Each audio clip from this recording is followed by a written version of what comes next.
Okay. I want to pick back up where we last left off on Long Live the Pumpkin Queen. Once again, I would like to remind everyone that I did not write this. I'm not claiming that I did, and I'm not claiming ownership of it at all. I have yet to receive any word from Shea Ernshaw, whatever I pronounce her last name. She's probably going to hit me for that. Yeah, please support the official release. And let's get started. See, last we left off right here. A sharp blade of doubt edges into my thoughts. Maybe I'm not more unprepared for this role than I realized. Unprepared for this role than I realized. But Jack folds his hands over mine, and the look of excitement in his eyes focused on my own stirring thoughts to retreat. My own stirring thoughts to retreat. We find the path at winds around Lovebirds Inn to where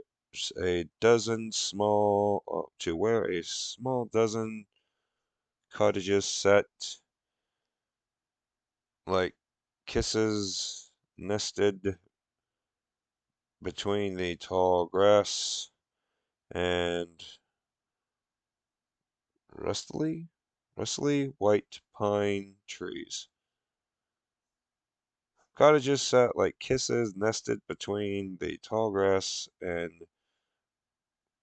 rustling white pines. What the set like kisses mean? Whatever. Jack slid the key into the lock of the cottage number 5, set on the far left to the others. Who else comes to stay here? I asked curiously. Anyone, I suppose, he said. Those from other holidays who passed through the doorways and want a weekend away, a vacation. Well, at least you're going on vacation, Jack, and not trying to steal someone else's holiday, because that ended horribly for everybody involved. Just saying, buddy.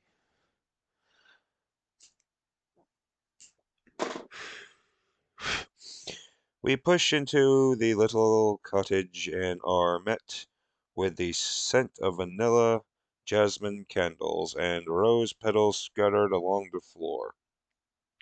Jack placed our suitcases on the bed. Okay, hang on a second.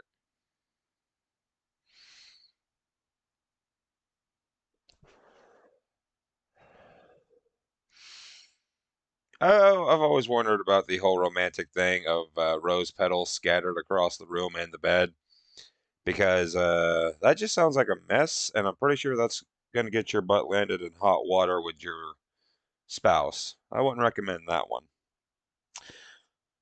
But hey, whatever floats their boat, I suppose.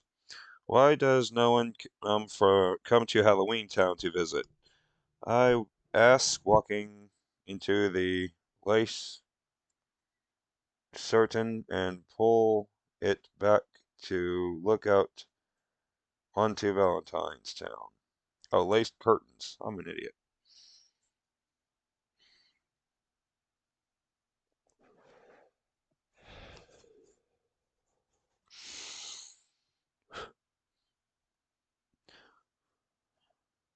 We don't have an inn. Jack's eyes lifted his particular smile curling upwards, but perhaps we should.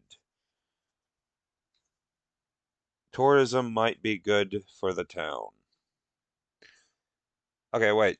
As I always assumed Lock, Stock, and Barrel were tourists. Or are they just residents of Halloween Town? Also, going back to that fun fact, didn't Dr. Finkelstein make himself a wife at the end of the movie? You know what? I'm getting off topic. I let the curtains fall back into place, and Jack crosses the room, taking my hands in his. There's so much to see, he says, at last kissing my palm, and not a moment to waste. Always the romantic gentleman, sir.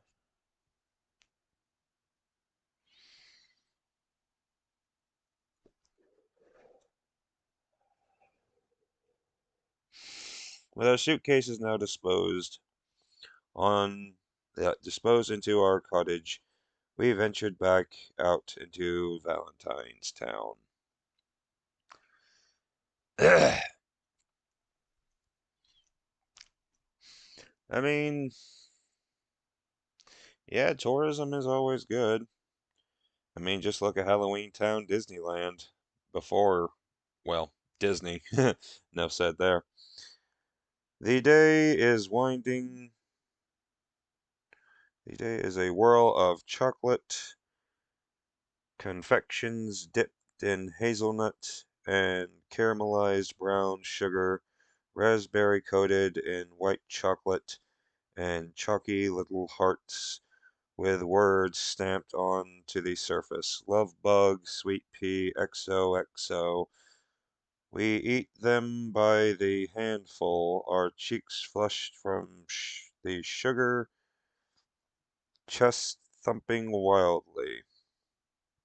Um, Starting to see why the dentist office is booming.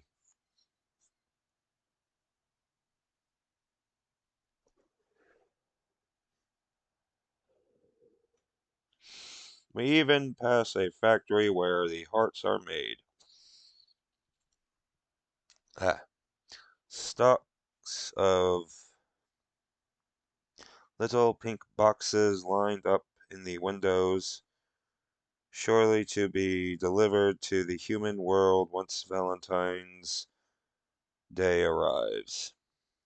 Even the air smells sweet, I say, popping a cherry twirly? Twirly? Toffee, it's a cherry toffee into my mouth. God dang. As I wander the cobble streets, feeling the chocolate break apart on my tongue. Okay. Jack takes my hand and twirls me in a circle. I know you would love it here. I knew you would love it here. I think how heavenly it must be to. I think how heavenly it must be to nibble on tiny cakes and swirling caramel and plum gin, ginger puffs all day. Hmm.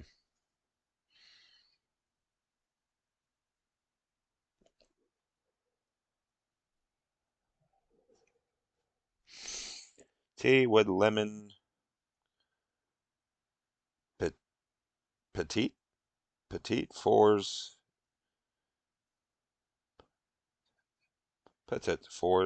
in the afternoon. After dinner, mint truffles with butterscotch coffee in the evening.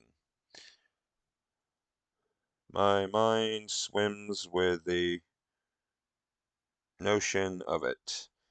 The easy sugar induced loaf that would follow me into candy tinted dreams each night. Um, okay.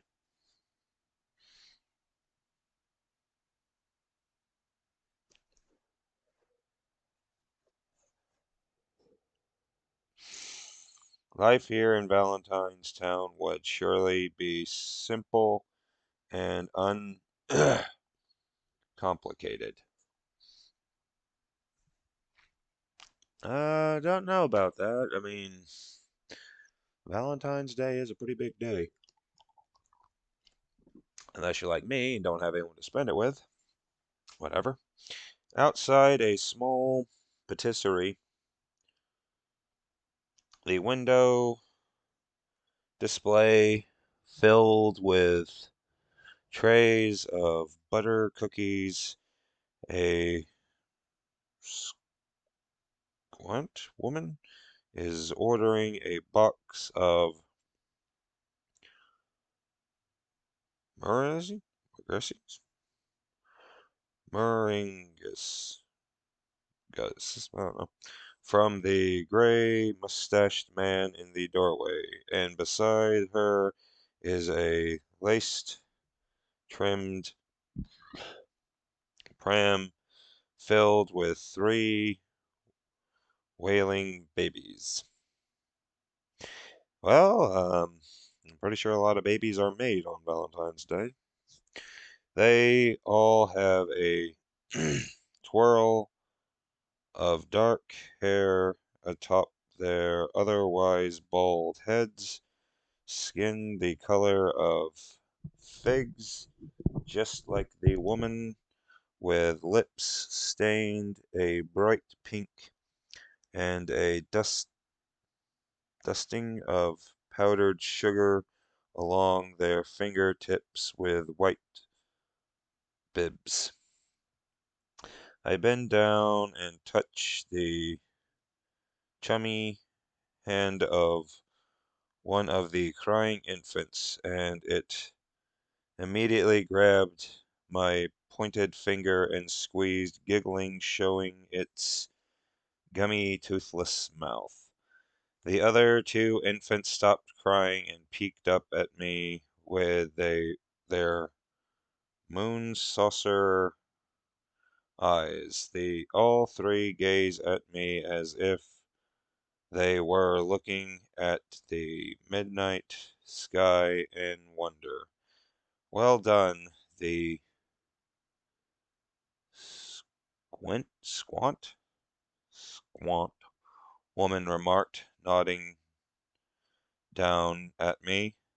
They usually don't quiet for anything but sweets, but they certainly like you. She places her box of cookies atop the little mm, awning of the pram. Awning of the pram. They are cupids. Are they cupids? I asked, certain they are. Babies are tucked into the pram, while we've seen others flying through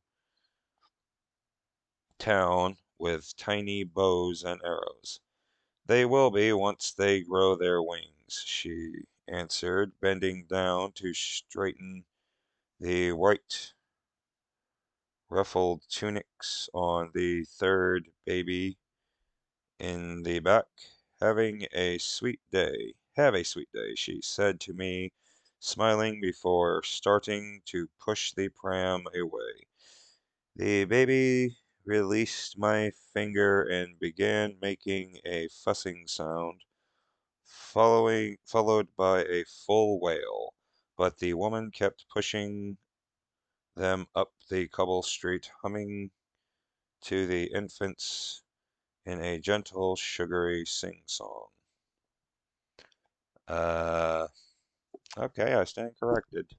Or I read corrected, I guess. I wonder if someday Jack and I will have our own pram filled with tiny skeletons and rag dolls.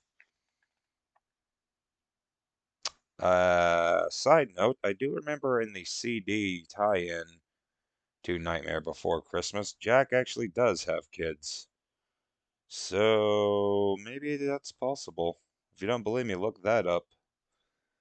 The scuttering of little feet through the house skeleton boys tumbling down the spiraling stairs, little ragdoll girls with their threads coming loose, always needing their fingers and toes stitched back together, a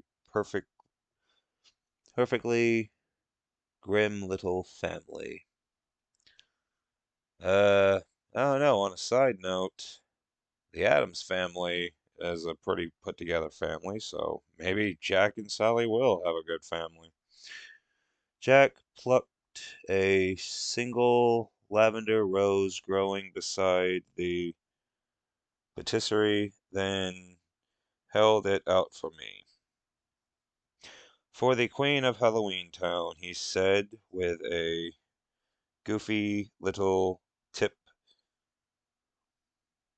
of his head, as if he likes the sound of it.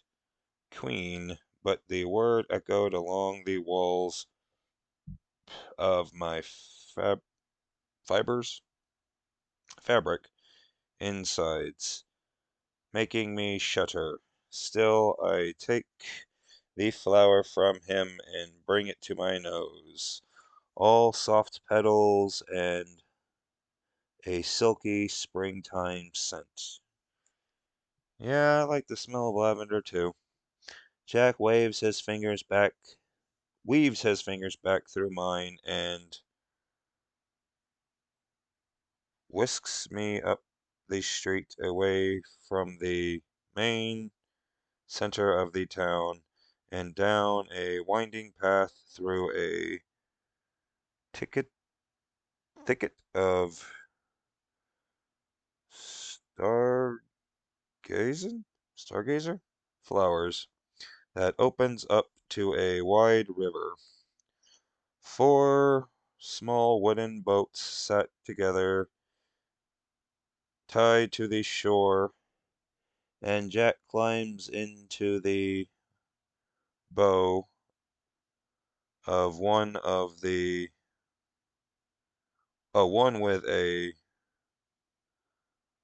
lavender, lavender, lavender heart painted on the side.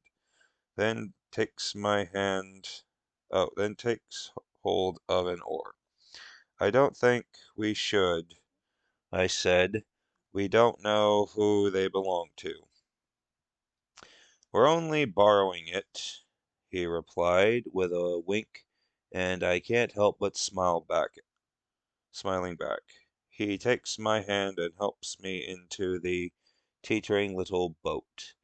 We push off the shore dip, and I dip my hands down into the water, but the surface is thick like mud. What is it? I asked. Jack ran his fingers along the top, then brought it to his mouth. Chocolate. He sinks his hand in it again, then leans forward to place a drop of warm melted chocolate on the end of my nose. So it's the Willy Wonka chocolate river then? That does not sound healthy at all or hygienic. I laugh, wiping it clean, then scoop up a handful of chocolate river and down, lob it in his direction.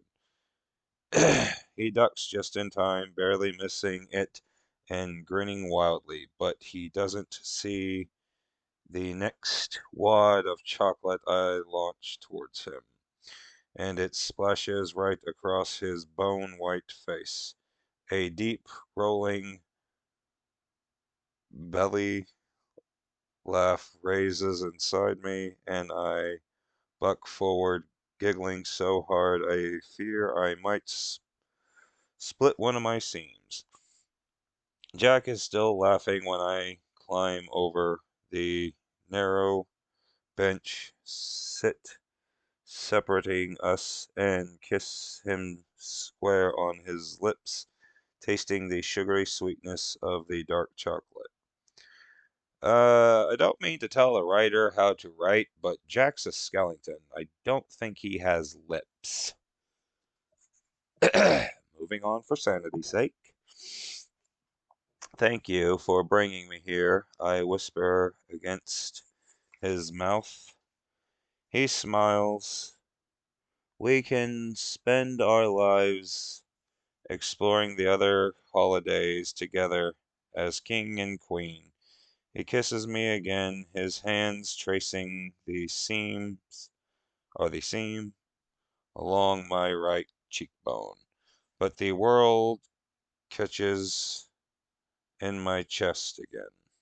Oh, the words catch in my chest again. Queen, like a thorn pricking at my linen flesh, digging in deep, burrowing. I can see it shake. I can't seem to shake it. I'm not used to it, I admit softly, leaning back against the side of the boat. What? Jack asked. Being queen. Jack rested the oars on the edge of the boat and leans forward, letting the current pull us towards the canals of Valentine's Town, along the boardwalk lined with cakes and chocolate shops, and even a greeting card store with handmade paper cards fluttering in the window. Halloween Town has never had a queen before, he said, tracing the stitching along my palms with his bony fingers. You are the first. His dark, moonless eyes stare into mine, rooting me to him, and I feel a comfort in his gaze I've never known in anything else. You are now the queen of all of Halloween Town. I bite the side of my cheek, lowering my chin. What if I don't know how to be queen? What if I do it all wrong? I peer at Jack through my eyelashes, afraid of meeting his gaze dead on. Ruby Valentino was so charming and flawless and queen-like, and I don't know if I can be like that. Jack reveals a half smirk, glancing at me through his hooded eyes. You're not the queen of Valentine's Town. You are the queen of Halloween Town. He lifts his chin and smiles fully. See, even Jack's got your back here, Sally. And since you are the very first queen, you get to decide how you want to rule. He kisses my palms,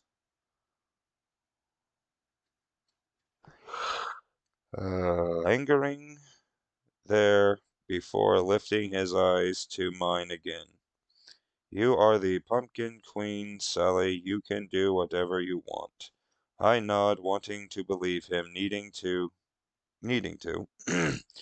because the doubt churning in my stomach feels like a tomb beetles tunneling through a corpse in a graveyard, breaking me apart. He shifts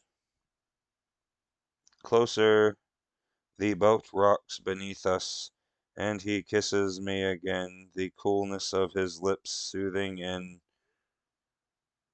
rumbling thoughts for the tension for the moment.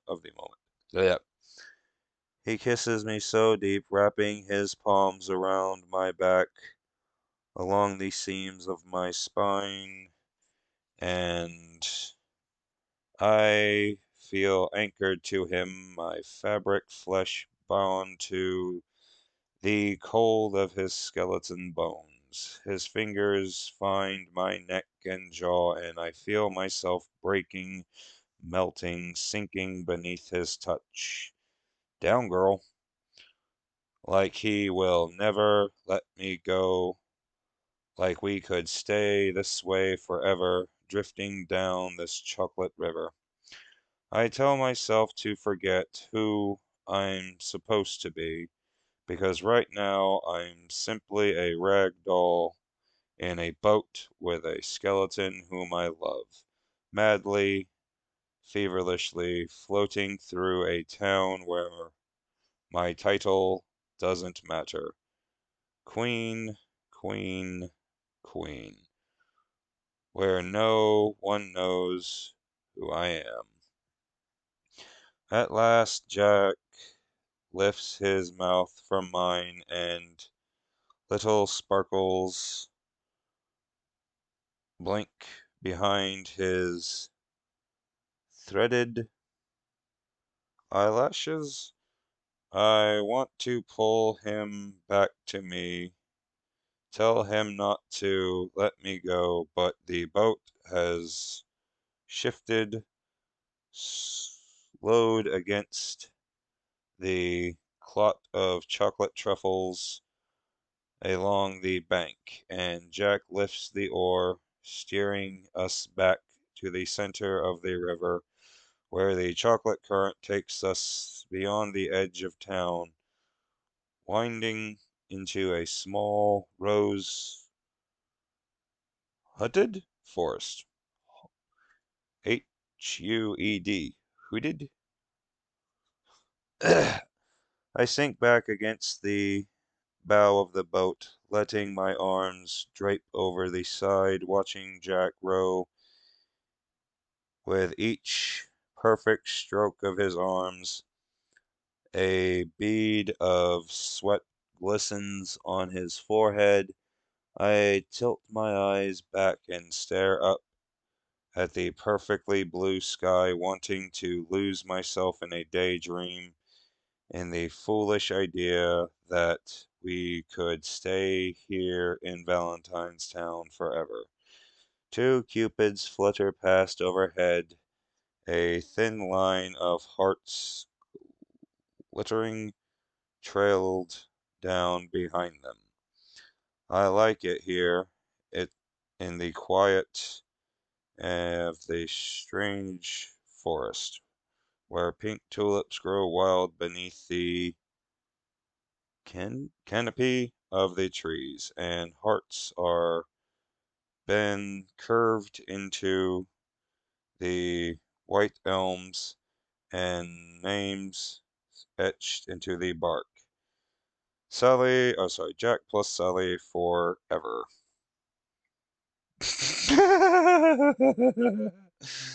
Oh God, that's so cheesy and adorable. I love it. Oh man, I actually got through this pretty quick. Okay, I'm pretty sure this is a good. I only got 2 pages. F it.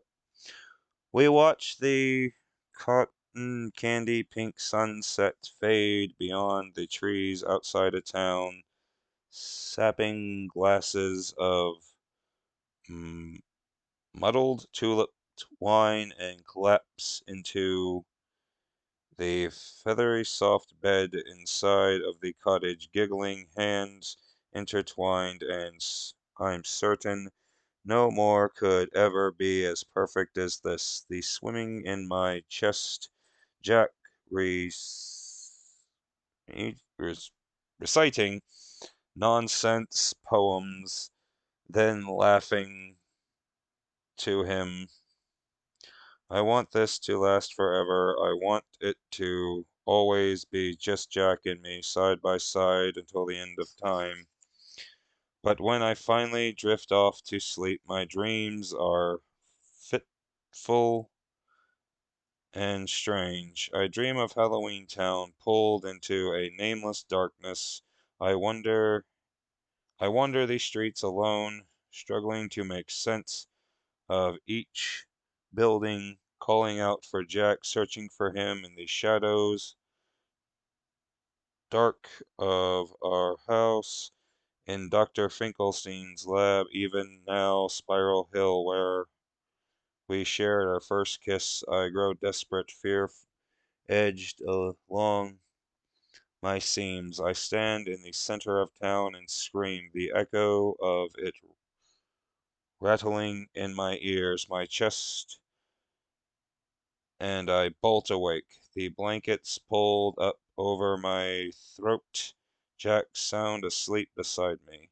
I relax my fingers against the pale pink blanket embroidered with little hearts and turn onto my side, peering at the small square window. A dim pastel, pastel light is breaking through the trees, slanting into our cottage. It's morning already, but my dream of Halloween Town, of the darkness that sunk along corners of dusty corners, a terror building in my throat lining inside of me. Unshakable, Jack stirs beside me, reaching out his hand to stroke his fingers through my hair. Good morning, wife, he says softly. I turn to meet his gaze, the coldness rimmed around their dark centers. Familiar in a way I don't think I'll ever tire of. Good morning, husband, I echo. He pulls me close and we stray, stay this way for a time. He breathes against my ear a moment, but I don't dare shatter, shatter with words by telling him of the dream, of the nerves bouncing along my stitchy ribs. But soon the birds began to chatter from the trees, and the sounds of Valentine's Town waking echo through the streets, reaching us in the quiet of our cottage. Our honeymoon is over. After a breakfast of butterscotch pancakes and caramel syrup, Jack carries our suitcase through the cottage door, and we make our way beyond the edge of Valentine's Town, back to the grove of 7 trees. I pause and glance over my shoulder. The scent of sugar cookies dipped in chocolate hang in the air. I still hold the lavender rose Jack picked for me yesterday, but the farther we walk away from Valentine's Town, the more the petals begin to wilter, turning dry in my hand. It won't last forever, but it